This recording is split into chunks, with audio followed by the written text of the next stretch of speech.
మాట్లాడట్లేదు. ఈ కోర్టులో కేసు వచ్చిన తర్వాత అనుకుంటాను. పెద్దగా అయితే మాట్లాడట్లేదు. కానీ అదైతే చాలా రాంగ్ స్టేట్మెంటు.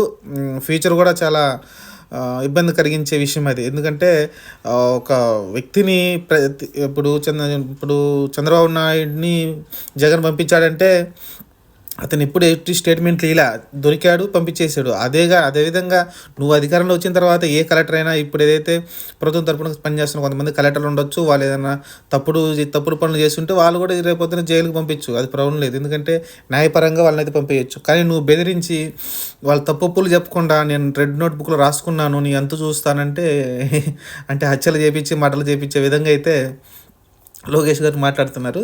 ఓకే, ఇది ఒక రాంగ్ స్టేట్మెంటు. ఇది కొంచెం సవరించుకుంటే బాగుంటుంది. ఎందుకంటే కొంచెం నిర్మాత్మకంగా ముందుకెళ్తే బాగుంటుంది, ఇలాంటి చెత్త స్టేట్మెంట్లు కాకుండా. సబ్స్క్రైబ్ చేయండి, లైక్ చేయండి, షేర్ చేయండి. Thank you.